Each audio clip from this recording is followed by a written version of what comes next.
Bapak, Ibu, Saudara-saudara yang Tuhan Yesus kasihi, senang sekali saya bisa bertemu kembali dengan Ibu Bapak Saudara sekalian dalam program Renungan Harian GKP Halim Perdana Kusuma. Sebelum kita memulai aktivitas hari ini, saya mengajak kita untuk merenungkan firman Tuhan. Mari kita berdoa. Bapa di sorga, kami mengucap syukur kepadamu Tuhan mengaruniakan keselamatan di dalam Yesus Kristus. Kami mengucap syukur dengan hari yang baru, dan kami mohon dituntun oleh kuasa Roh Kudus untuk kami memahami firman Allah, untuk kami pedomani dalam kehidupan hari lepas hari. Ampuni salah dan dosa kami ya Tuhan. Berfirmanlah kepada kami karena kami sedia mendengarkan firman-Mu. Amin. Bapak, Ibu, Saudara, pembacaan Alkitab kita hari ini 1 Korintus pasal 2 ayat 1 sampai dengan ayat 5, demikian firman Tuhan. Demikianlah pula ketika aku datang kepadamu saudara-saudara, aku tidak datang dengan kata-kata yang muluk atau dengan hikmat yang tinggi untuk menyampaikan rahasia Allah kepada kamu. Sebab aku telah memutuskan untuk tidak mengetahui apa-apa di antara kamu selain Yesus Kristus, yaitu Dia yang disalibkan. Aku juga telah datang kepadamu dalam kelemahan dan dengan sangat takut dan gentar. Baik perkataanku maupun pemberitaanku tidak kusampaikan dengan kata-kata hikmat yang meyakinkan, tetapi dengan bukti bahwa Roh berkuasa, supaya iman kamu juga jangan bergantung pada hikmat manusia, tetapi pada kekuatan Allah. Demikian firman Tuhan. Tema renungan kita ialah hikmat yang bersumber dari kuasa Roh Kudus. Saudara-saudara yang Tuhan Yesus kasihi, dalam suasana memperingati hari Pentakosta, hari ke-50, bagi orang Yahudi, peringatan Pentakosta sebagai peringatan pemberian hukum Taurat di Gunung Sinai, dan bagi gereja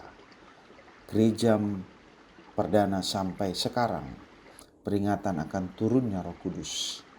Kita dapat bersaksi tentang perbuatan-perbuatan Allah itu karena kuasa Roh Kudus. Hikmat, kepandaian, dan keterampilan berbicara adalah karunia dari Roh Kudus. Dalam dunia yang sangat menghargai kepandaian, retorika yang canggih, dan logika manusia, Rasul Paulus memberikan sebuah pengakuan yang mengejutkan dari ayat-ayat yang kita baca. Ia datang dalam kelemahan, takut, dan gentar, dan tidak mengandalkan kata-kata hikmat untuk memberitakan Injil. Pertanyaannya, mengapa demikian? Karena dia tahu bahwa kekuatan sejati pemberitaan Injil bukan terletak pada kepandaian berbicara manusia, tetapi pada kuasa Roh Kudus yang bekerja dalam hati pendengar dan juga bekerja di dalam hati pembicara.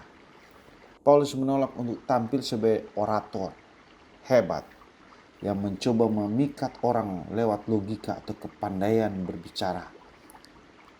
Ia tidak membawa hikmat dunia, tetapi berbicara tentang Yesus Kristus yang disalibkan. Inilah pusat dari segala hikmat rohani. Kebodohan bagi dunia, tetapi kuasa Allah bagi yang diselamatkan. Kita bisa bandingkan di 1 Korintus 1 ayat 18. Paulus ingin agar iman jemaat tidak bertumbuh pada kehebatan manusia, melainkan pada kuasa Allah yang bekerja melalui Roh Kudus. Ini menjadi teguran sekaligus dorongan bagi kita di masa kini. Seringkali kita lebih percaya diri ketika memiliki kata-kata yang indah, strategi yang pintar, atau pengalaman yang hebat. Namun semua itu tidak akan berdampak kekal jika tidak digerakkan oleh Roh Kudus. Apa yang bisa kita maknai secara konkret firman Tuhan hari ini? Pertama, mengingatkan kita untuk mengandalkan kuasa Roh Kudus yang telah memberikan kemampuan pribadi dalam pelayanan atau kesaksian iman kita, serta yang mendengarkan, memberi tempat seluas-luasnya kuasa Roh Kudus bekerja, dan kita hanya sebagai alatnya. Kedua, dalam doa kita meminta tuntunan Roh Kudus dalam setiap keputusan dan tindakan kita. memohon kepada Tuhan untuk mendapatkan karunia hikmat berkata-kata sesuai kehendak. Ketiga, melalui firman Tuhan ini kita belajar seperti bagaimana Paulus memilih untuk merendahkan diri agar kuasa Allah lebih nyata. Ini menghindarkan diri dari kesombongan rohani.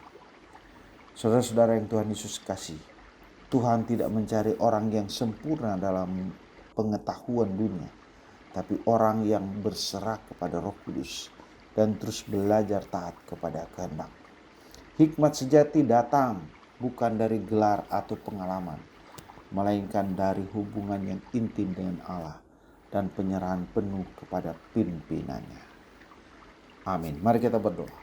Terima kasih ya Tuhan atas firman yang menguatkan kami untuk kami percaya kepada kuasa Allah dalam karya Yesus Kristus dan pertolongan Roh Kudus yang menuntun dan membimbing kami memahami firman Tuhan. Pakai kami Tuhan untuk terus mewartakan kasih Tuhan. Kami mohon kiranya Tuhan terus memberkati saudara-saudara kami yang bergumul dengan sakit penyakit. Saudara-saudara kami yang bergumul dengan iman mereka. Saudara-saudara kami yang menghadapi berbagai masalah. Kami mohon Tuhan menolong mereka dan memakai kami untuk terus dengan giat mewartakan kasih Tuhan. Inilah kami semua ya Tuhan yang siap terus memasuki hari-hari yang Tuhan anugerahkan dengan mengandalkan kuasa Roh Kudus. Terpujilah namamu kekal selama-lamanya. Dalam nama Bapa, Anak, dan Roh Kudus kami berdoa. Amin.